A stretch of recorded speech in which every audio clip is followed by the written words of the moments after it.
नमस्ते दोस्तों, आज हम एक और बेहद डरावने मामले में गहराई से उतरने जा रहे हैं। अगर आप मेरे चैनल का समर्थन करना चाहते हैं तो कृपया सब्सक्राइब करें और सक्रिय रहें। यह मेरे लिए सच में बहुत मददगार है। इसके लिए मैं आपका बेहद आभारी रहूंगा। चलिए शुरू करते हैं। मार्च 2017 मौसायर क्यूबे की एक ठंडी सुबह में एक पुलिस अधिकारी एक महिला के साथ एक अपार्टमेंट बिल्डिंग में पहुंचता है। वह महिला अपने पूर्व साथी के फ्लैट से अपना सामान लेने आई थी। गलती से अधिकारी गलत प्रवेश द्वार से चला जाता है, जिससे कीमती समय नष्ट हो जाता है। जब वह आखिरकार सही दरवाजे पर पहुंचता है और दस्तक देता है तो एक आदमी दरवाजा खोलता है। उसके हाथ खून से सने होते हैं। अधिकारी पूछता है, क्या ये तुम्हारा खून है? वह जवाब देता है, नहीं, ये उसका है। डैफ्नी हुआर बुर्रो का जन्म 1998 में क्यूबेक में हुआ था। उसका बचपन दो घरों में बंटा हुआ था, क्योंकि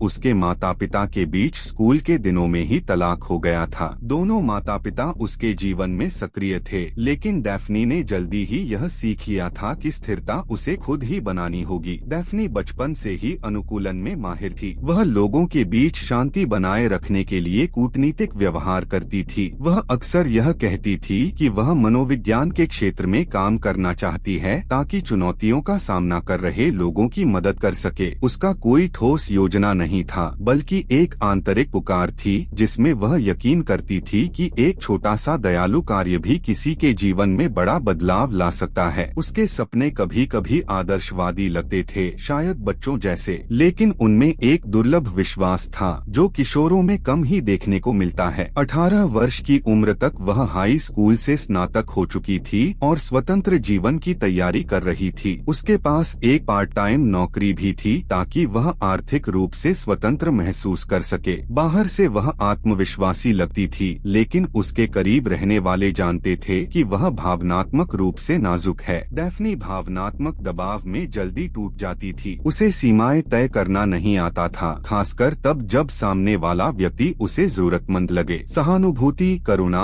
और दूसरों को ठेस न पहुंचाने की भावना उसके खुद के जरूरतों से ऊपर हो जाती थी। इसी कारण वह भावनात्मक रूप से आसानी से प्रभावित हो जाती थी। वह अपने बारे में बहुत कम बात करती थी और हमेशा दूसरों पर ध्यान देती थी, इवन अपने सबसे कठिन पलों में भी। एंटवान प्रैट लोपेज का जन्म भी क्यूबेक में हुआ था, लेकिन बचपन से ही वह पालक देखभाल फोस्टर केयर में चला गया। 1.5 साल की उम्र तक वह 3 अलग अलग पालक घरों में रह चुका था। सामाजिक सेवाओं ने उसे उसके जैविक परिवार से हटा दिया था, क्योंकि उसे गंभीर उपेक्षा, बुनियादी देखभाल की कमी और अस्वस्थ जीवन स्थितियों का सामना करना पड़ रहा था। इन प्रारंभिक आघातों ने उसके मन में गहरी चोटें छोड़ी। मनोवैज्ञानिकों ने बाद में बताया कि उसकी भावनात्मक जुड़ाव की क्षमता बेहद क्षीण हो चुकी थी। सामाजिक सेवाओं ने उसे स्थिरता देने की कोशिश की थी, लेकिन बार बार स्थानांतरण और अस्थिरता ने उसे और अधिक असुरक्षित बना दिया। उसका विकास बाधित रहा, उसमें अक्सर आक्रोश के दौरे आते और उसका व्यवहार अनिश्चित रहता। यहाँ तक कि प्री स्कूल में उसके शिक्षक उससे जुड़ नहीं पाते थे। उसे किसी पर भरोसा नहीं था और वह वयस्कों के बीच सुरक्षित महसूस नहीं करता था। उसे हर दूरी एक अस्वीकृति की तरह लगती। उसने उनसे दूरी बनाए रखी। वह शायद ही कभी उनके घर जाता था, और जब भी जाता था तो वह आरक्षित और तनावग्रस्त रहता था। हालांकि उसके माता पिता ने सीधे हस्तक्षेप न करने का फैसला किया। वह अब बच्ची नहीं थी और उन्हें उम्मीद थी कि वह अपने आप समझदारी भरे फैसले लेगी। डैफ्ने ने जोर देकर कहा कि सब कुछ ठीक है, और पहले कुछ महीनों तक ज्यादा विवरण साझा नहीं किया। चीजें शांत लग रही थीं। दोनों ने साथ में बहुत समय बिताया, टहलने गए, बातें की, योजनाएं बनाई। एंटोनी ने सुझाव दिया कि एक बार डैफ्ने 18 साल की हो जाए तो उन्हें अपनी जगह ले लेनी चाहिए। उसने उससे कहा कि वे ठीक से संभाल लेंगे, कि यह बड़े होने और स्वतंत्र होने का समय था। डैफ्ने हिचकिचाई, लेकिन धीरे धीरे सहमत हो गई। उसे यह पसंद आया कि एक बड़ा लड़का उसे एक समान के रूप में गंभीरता से ले रहा था। उसे पता था कि एंटोनी के पास कोई स्थिर नौकरी नहीं थी और वह वित्तीय सहायता पर निर्भर था, लेकिन उस समय उसे इससे कोई परेशानी नहीं हुई। उसने कहा कि उसे स्वास्थ्य संबंधी समस्याएं थीं और यह सब अस्थायी था, और उसने अधिक जानकारी के लिए दबाव नहीं डाला। उसके लिए किसी भी रिश्ते का मूल आपसी समर्थन और समझ था, इसलिए उसने धैर्य रखने का प्रयास किया। किया। यहाँ तक कि ज्यादातर खर्च उस पर पड़ने की बात भी उस दौरान लाल झंडा नहीं थी। उस अवधि के दौरान एंटोनी ने कब्जेदार व्यवहार दिखाना शुरू कर दिया, लेकिन यह खुले तौर पर आक्रामक तरीके से नहीं था। वह अपने सहपाठियों और परिचितों से ईर्ष्या करने लगा। उसकी सोशल मीडिया बातचीत से परेशान हो जाता था और उसके अतीत के बारे में जांच पड़ताल वाले सवाल पूछता था। कभी कभी वह उससे कहता था कि उसे उन लोगों के साथ नहीं घूमना चाहिए जो उनके रिश्ते का सम्मान नहीं करते थे। उस समय यह सामान्य रोमांटिक ईर्ष्या जैसा लग रहा था और इसने स्पष्ट सीमाओं को पार नहीं किया। 2015 की सर्दी और वसंत उनके पूरे रिश्ते का सबसे शांत दौर साबित हुआ। न तो डैफ्ने और न ही उसके प्रियजनों को यह एहसास था कि उसके करीब का व्यक्ति कितना अस्थिर और खतरनाक हो सकता है। बाहर से यह एक सामान्य किशोर रोमांस जैसा लग रहा था, जिसमें भावनाएं, योजनाएं और उम्मीदें भरी हुई थीं, लेकिन तब भी नियंत्रण, निर्भरता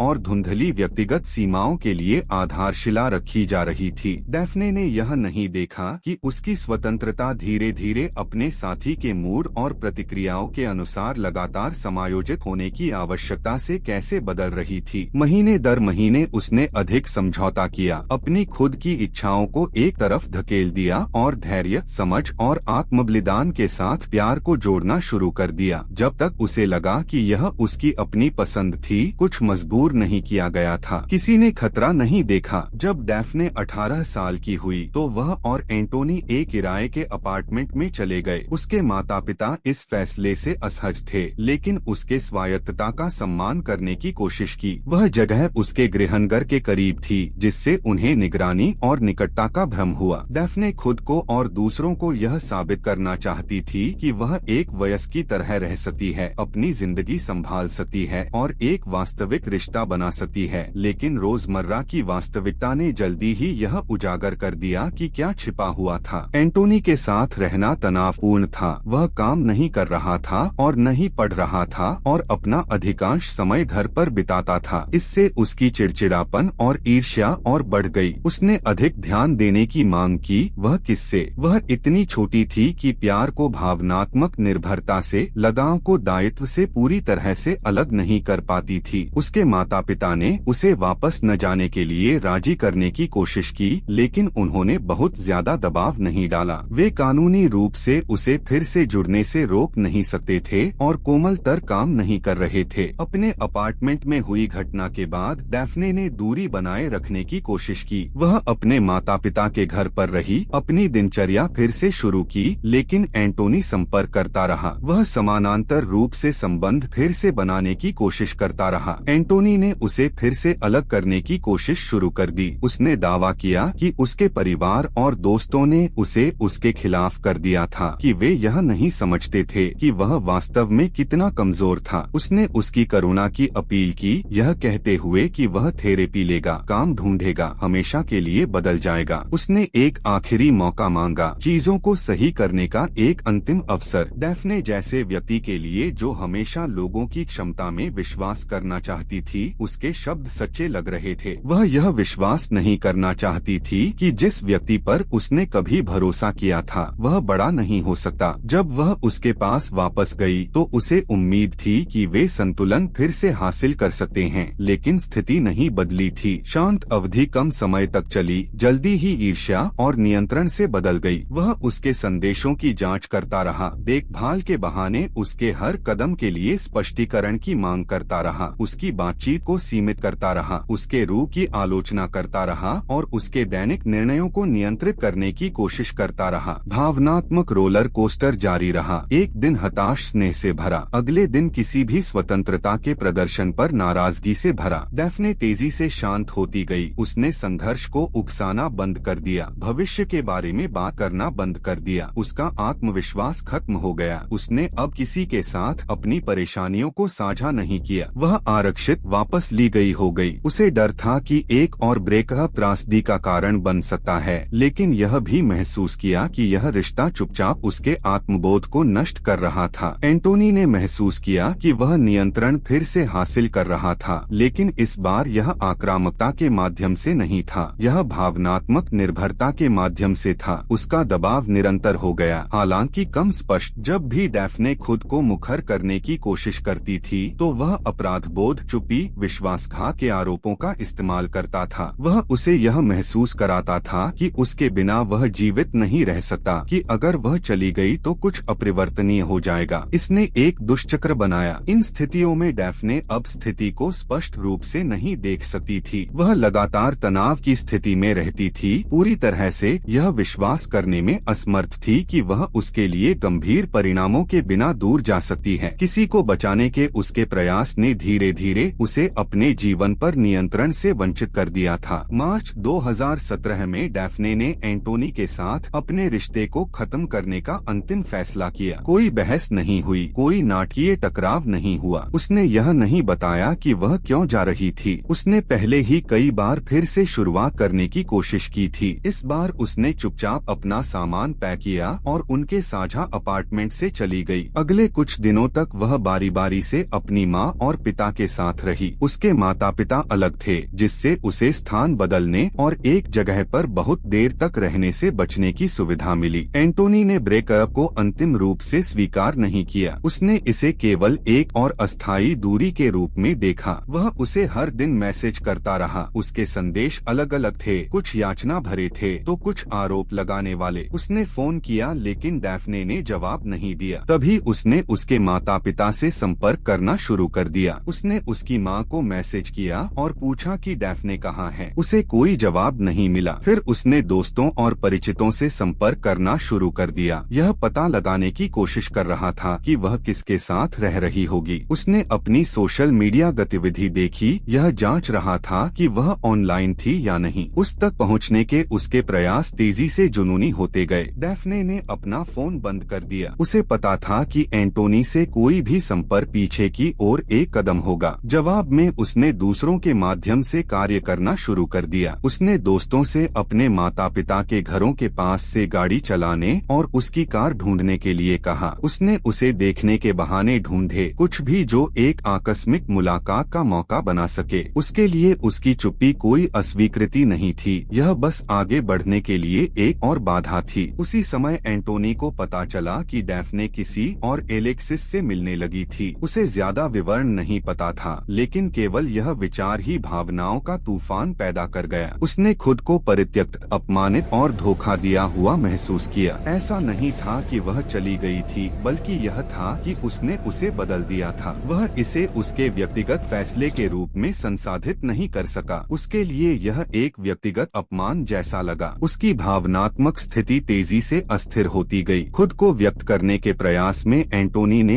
एक वीडियो संदेश रिकॉर्ड किया और उसे ऑनलाइन अपलोड किया। क्लिप कई मिनट लंबी थी। इसमें उसने डैफ्ने पर विश्वासघात का आरोप लगाया, कहा कि उसने उसका इस्तेमाल किया था और दावा किया कि उसने उसकी जिंदगी बर्बाद कर दी थी। उसने जोर देकर कहा कि उसने उसके लिए सब कुछ किया था और उसने बस उससे मुंह मोड़ लिया था। उसने कहा कि वह उससे प्यार करता था और उसने कभी इसकी सराहना नहीं की थी। हालांकि वीडियो में कोई सीधी धमकी नहीं थी। कुल मिलाकर स्वर परेशान करने वाला था। यह स्पष्ट था कि वह अत्यधिक उत्तेजित अवस्था में था। डैफ्ने का परिवार जब उन्होंने वीडियो खोजा तो हिल गया। उसके पिता यह नहीं समझ सके कि इसे होस्ट करने वाले प्लेटफॉर्म ने इसे तुरंत क्यों नहीं हटाया था। उसके लिए यह एक और विनाशकारी झटका था कि जिस व्यक्ति ने उसकी बेटी के लिए खतरा पैदा कर दिया था, वह उसे इतनी सार्वजनिक रूप से हमला करते हुए देखे। वीडियो एंटोनी की मानसिक परेशानी, उसकी अस्थिरता, उसकी आक्रामकता और अस्वीकृति को स्वीकार करने में उसकी अक्षमता का अकाट्य प्रमाण था। त्रासदी से पहले के दिनों में माहौल तनावपूर्ण था। डैफ्ने जानती थी कि एंटोनी उसे देखने का कोई रास्ता ढूंढने की कोशिश कर रहा था, लेकिन उसने डर न दिखाने की कोशिश की। वह अपने माता पिता को चिंता नहीं देना चाहती थी और उन्हें इसमें शामिल न करने का फैसला किया। उसके मन में प्रतिक्रिया से बचना स्थिति को शांत कर देगा। उसे यह एहसास नहीं था कि कोई ऐसा व्यक्ति जो जाने नहीं दे सकता, वह कितनी दूर तक जा सकता है। 22 मार्च 2017 की रात ठंडी और बर्फीली थी। लगभग 2 बजे एंटोनी अपने घर से पैदल निकला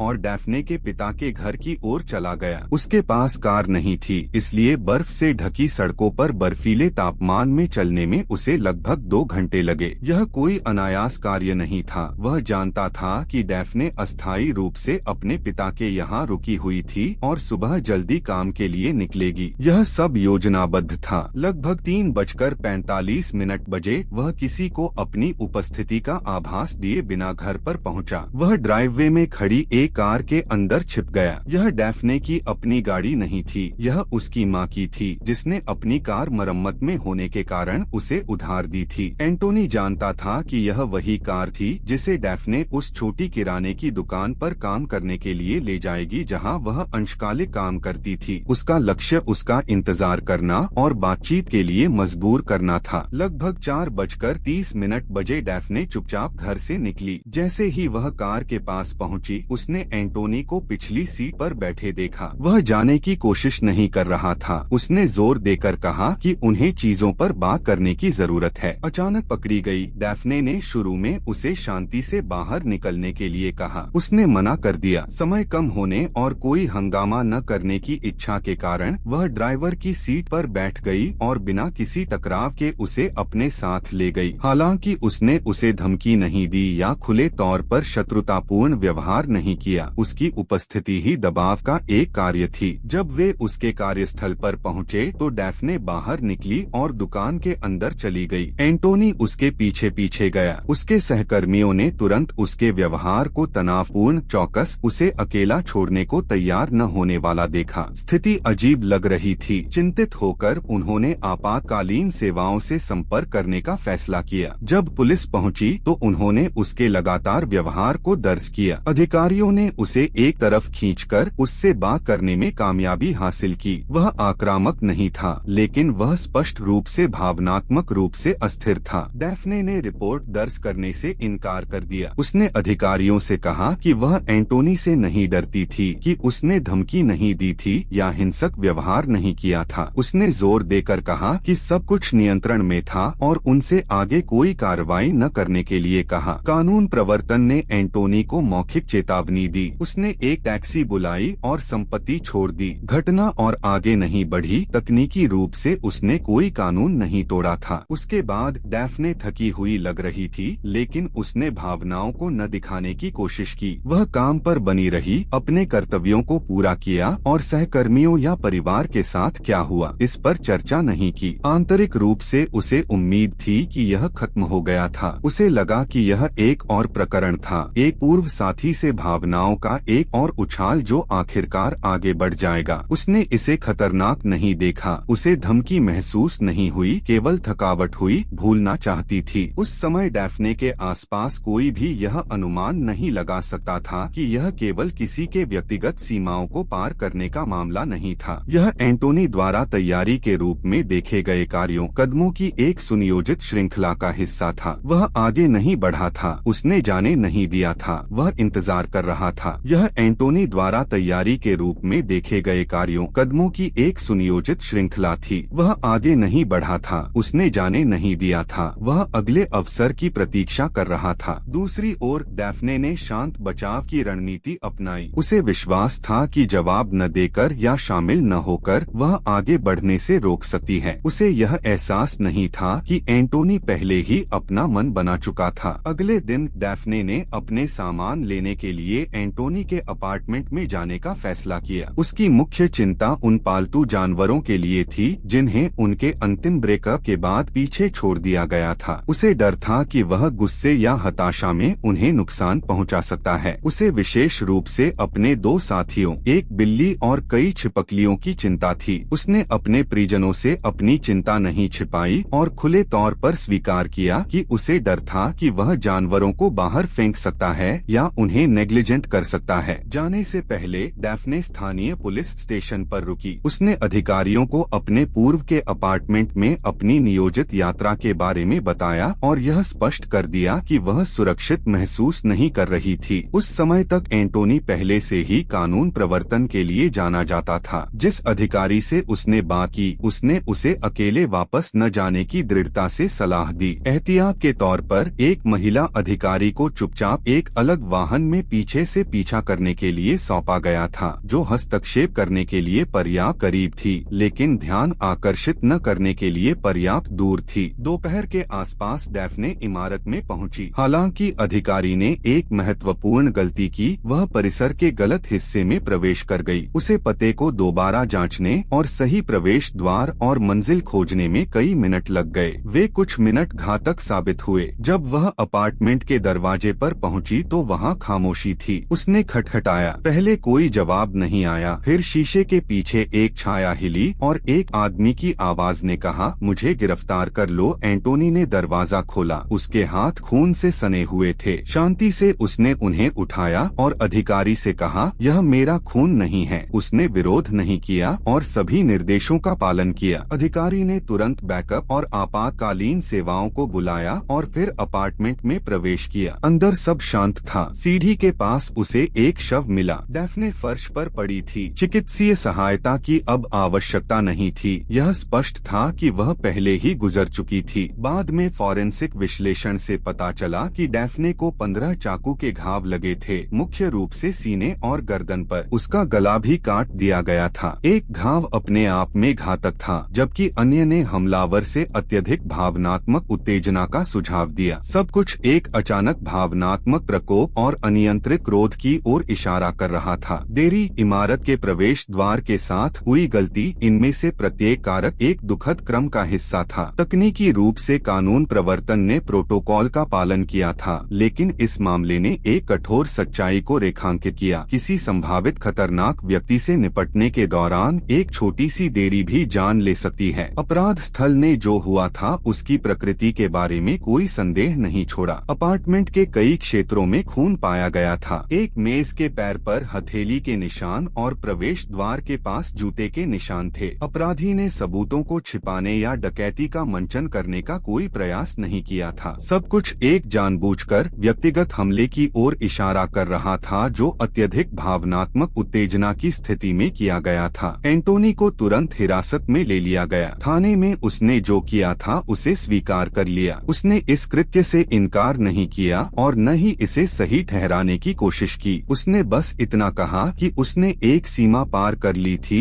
और यह सब जल्दी हुआ था। उसने कोई विस्तृत स्पष्टीकरण नहीं दिया और खेद का कोई संकेत नहीं दिखाया। उसकी हालत स्थिर बताई गई। उसे कोई दिखाई देने वाली चोट नहीं थी और उसने चिकित्सीय सहायता से इनकार कर दिया। जैसे ही प्रारंभिक साक्षात्कार चल रहे थे, जो हुआ था उसकी खबर डैफ्ने के परिवार तक पहुंची। उसके पिता को सबसे पहले सूचित किया गया। पहले तो उन्होंने स्थिति की पूरी गंभीरता को नहीं समझा। कानून प्रवर्तन से कॉल संक्षिप्त और विवरण में कमी थी। उन्हें बताया गया कि एक घटना हुई थी और उन्हें तुरंत अंदर आने की जरूरत थी। थाने पर ही उन्हें पुष्टि मिली कि उनकी बेटी नहीं रही। माता पिता की प्रतिक्रिया उतनी ही हृदय विदारक थी जितनी कोई उम्मीद करेगा। डैफ्ने की मां सदमे में थी। उसके पिता को आखिरी पल तक यह विश्वास नहीं हुआ कि यह वास्तविक है। उन्हें उम्मीद थी कि एंटोनी के साथ स्थिति बिना किसी त्रासदी के समाप्त हो जाएगी। वे जानते थे कि वह अस्थिर था, चिंतित थे और डैफ्ने को सावधान रहने का आग्रह किया था, लेकिन उनमें से किसी को भी विश्वास नहीं था कि यह इस स्तर तक बढ़ जाएगा। अधिकारियों ने उन्हें सूचित किया कि शव एक अधिकारी की उपस्थिति में खोजा गया था, कि आपातकालीन सहायता बुलाई गई थी, लेकिन बहुत देर हो चुकी थी। उसी दिन परिवार को औपचारिक रूप से सूचित किया गया कि एक जांच शुरू हो गई है। उन्हें बताया गया कि एंटोनी हिरासत में था। उसने कबूल कर लिया था और उसे हिरासत में रखा गया था। डैफ्ने के शव को फॉरेंसिक जांच के लिए भेजा गया। जांचकर्ताओं ने परिवार को सलाह दी कि वे अपार्टमेंट में न जाएं, जबकि घटनास्थल अभी भी सक्रिय था। उसके पिता ने इनकार कर दिया। उसने अपनी बेटी को देखने पर जोर दिया। वह स्मृति बाद में उसके जीवन की सबसे दर्दनाक यादों में से एक बन जाएगी। एंटोनी की गिरफ्तारी के बाद जांच में ज्यादा समय नहीं लगा। उसने डैफ्ने की जान लेने का दोषी ठहराया और 2018 में मामला अदालत में गया। उसे पहले 18 वर्षों के लिए पैरोल की पात्रता के बिना आजीवन कारावास की सजा सुनाई गई। यह मामला जनता के आक्रोश का कारण बना, न केवल इस कृत्य की क्रूरता के कारण बल्कि इस कारण से भी कि आरोपों को कैसे संभाला गया। अभियोजन पक्ष और बचाव पक्ष एक समझौता पर पहुंचे। आरोप को सेकंड डिग्री में बदल दिया गया, जिसका अर्थ था कि इस कृत्य को पूर्व नियोजित नहीं माना गया। कानूनी दृष्टिकोण से इस फैसले का मतलब था कि एंटोनी के कार्यों को पूर्व नियोजित के रूप में वर्गीकृत नहीं किया गया था, लेकिन डैफ्ने के परिवार, विशेष रूप से उसके पिता के लिए यह निर्णय गहराई से परेशान करने वाला था। उनका दृढ़ विश्वास था कि अपराध की योजना योजना बनाई गई थी। जिस क्षण डैफ्ने उसके अपार्टमेंट में बिना किसी पूर्व तर्क के प्रवेश करती है, उसके कुछ ही मिनटों बाद हमला होने का तथ्य उनके विचार में पूर्व नियोजित होने की ओर इशारा करता था। उन्होंने तर्क दिया कि स्थिति के बारे में सब कुछ फर्स्ट डिग्री अपराध के संकेत देता था। अंतिम संस्कार के बाद परिवार ने अपने नुकसान और जिस आघात को वे झेल रहे थे उसके लिए सहायता प्राप्त करने के लिए अपराध पीड़ित मुआवजा बोर्ड से संपर्क किया। डैफ्ने के पिता गंभीर भावनात्मक स्थिति में थे और उसकी मां काम पर लौटने में असमर्थ थी, लेकिन उनका आवेदन खारिज कर दिया गया। तकनीकी रूप से उसके माता पिता को अपराध का प्रत्यक्ष पीड़ित नहीं माना गया, उन्हें स्वयं आक्रामकता का शिकार नहीं बनाया गया था और इसलिए वे वित्तीय सहायता के लिए योग्य नहीं थे। यह निर्णय एक झटका बनकर आया। अपनी बेटी को खोने के बावजूद, एक विशेष रूप से क्रूर अपराध के बावजूद उन्हें अप्रत्यक्ष पीड़ित करार दिया गया और समर्थन के लिए अयोग्य घोषित किया गया। परिवार ने अपील दायर की। इस प्रक्रिया में समय लगा, लेकिन अंततः निर्णय उलट दिया गया। माता पिता को आंशिक मुआवजा दिया गया, मुख्य रूप से मनोवैज्ञानिक परामर्श और खोई हुई आय के खर्चों को कवर करने के लिए। वित्तीय राशि मामूली थी, लेकिन इसका प्रतीकात्मक मूल्य महत्वपूर्ण था। इसने इस बात की स्वीकृति को चिह्न किया कि प्रणाली ने उनके नुकसान के वजन को पहचाना। इस बीच मीडिया और सार्वजनिक मंचों में मामले में कानून प्रवर्तन की भूमिका के बारे में सवाल उठाए जा रहे थे। विशेष रूप से अपराध के दिन शामिल 2 अधिकारियों पर ध्यान गया। एक को डैफ्ने के अपार्टमेंट तक पीछा करने का काम सौंपा गया था, लेकिन उसने एक महत्वपूर्ण गलती की, इमारत के गलत हिस्से में प्रवेश कर गया और कई मिनट देर से पहुंचा। दूसरा वह अधिकारी था जिसने उसकी प्रारंभिक रिपोर्ट ली थी